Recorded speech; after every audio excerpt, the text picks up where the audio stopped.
Hello, and welcome to No Chasing, No Fixing, Building Relationships by Frequency, Not Force. All right, let's talk about relationships in the world of frequency first living. Because there's this very outdated, very exhausting thing we humans have been doing for a long time. And honestly, it's getting a little old. It's called chasing, and its equally dramatic cousin, fixing. And once you start living frequency first, you realize you actually don't have to do either. You don't have to hustle for love like you're auditioning for a Broadway show. You don't have to glue broken things together and call it intimacy. And here's the kicker, that includes family too. Because chasing and fixing, they don't just show up in romance. They sneak into every relationship where we were taught that love had to be earned, proven, or maintained through self-abandonment. And just to be clear, when I say relationships, I'm not just talking about romance. This applies to all relationships, friendships, family, coworkers, anywhere we were taught to chase, fix, or hustle for connection. Okay, now let's walk it. Before we get all poetic about magnetic connections and sovereign love, let's be honest about what chasing actually looks and feels like. You know it. You've lived it. We all have. Chasing looks like refreshing your texts every 30 seconds after a date, or after your mom's last passive-aggressive message, wondering if somehow you said the wrong thing without realizing it. Posting a carefully curated Instagram story, something just casual enough to look effortless, but perfectly timed to catch someone's attention, because silence feels unbearable. Saying yes to plans you don't even want to attend. Dinners, holidays, favors, just to avoid the sting of feeling left out or judged. Twisting your opinions to sound more agreeable. Laughing at jokes that make you cringe inside. Smiling when you want to scream. Anything to stay included, to stay connected. Translation?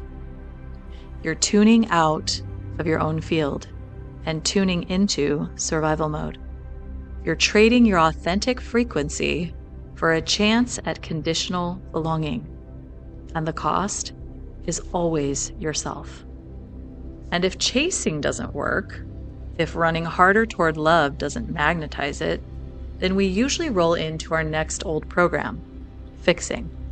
Because if we can't earn connection by chasing after it, maybe, just maybe, we can heal someone into matching us. Spoiler alert, still doesn't work.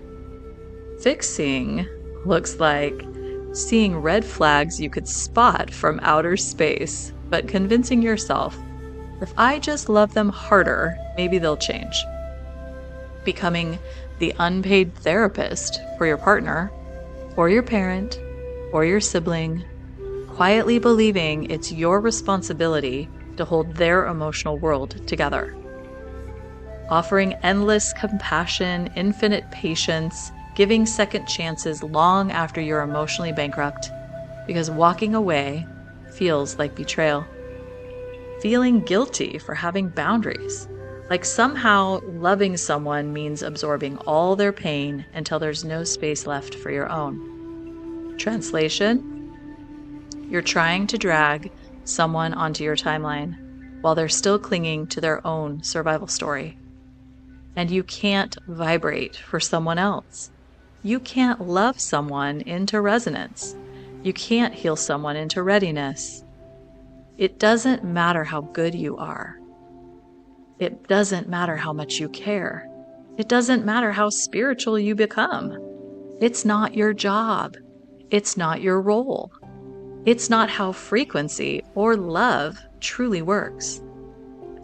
And maybe, as you hear this, you feel maybe a small ache, a little tug behind your heart, a slow tightening in your throat. Maybe it hurts to realize how much you've chased, how much you tried to fix what was never yours to heal. Maybe you remember a younger version of yourself, waiting by the phone, rehearsing every word, holding your breath, hoping you could finally do enough, say enough, be enough. Maybe you remember the exhaustion of carrying relationships like a heavy backpack you didn't even choose to pack. If something is rising within you right now, good. You don't have to push it away. You don't have to rationalize it. You don't have to shame it. You get to feel it. Breathe into it. You get to grieve the years you spent shape-shifting. You get to honor the part of you that only ever wanted real love. You get to thank yourself for surviving long enough to remember there's a different way. Let your body know. It's safe to heal. It's safe to feel. It's safe to release. It's safe to come home. Every feeling rising here isn't proof you failed. It's proof you're waking up. It's proof your true frequency is coming back online. You don't need permission to stop chasing. You don't need permission to stop fixing. You don't need permission to be who you really are. You are already free. You always were. So if chasing is off the table and fixing is off the table, what's left?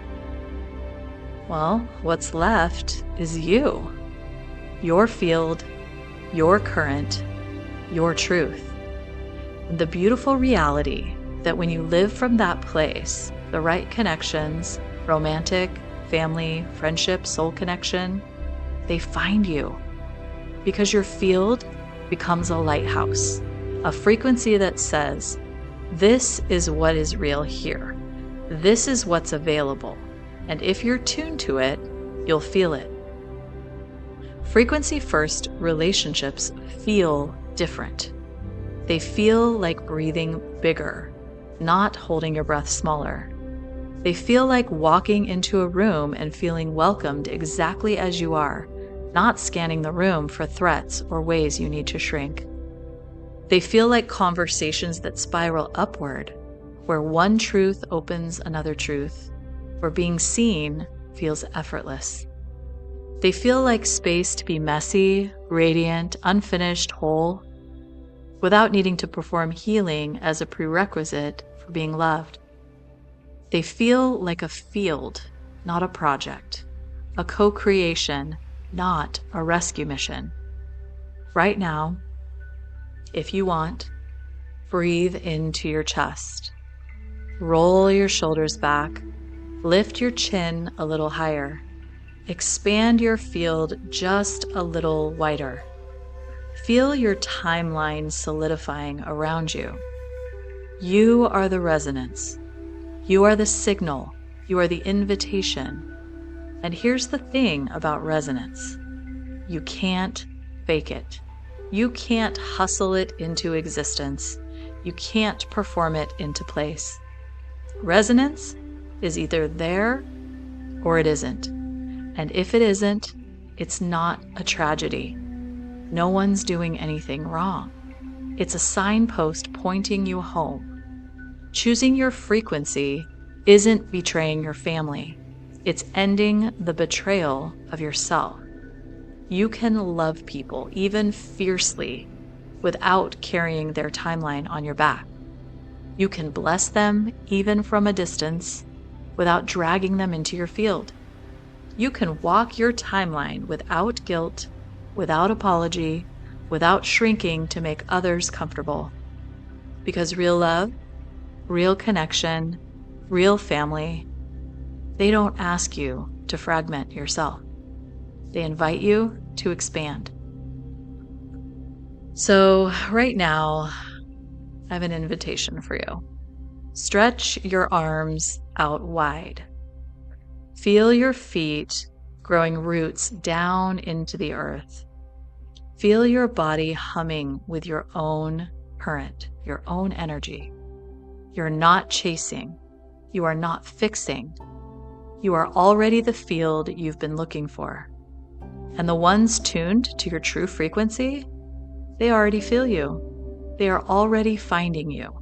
Because when you build relationships by frequency, not force, you're not chasing love. You are embodying it.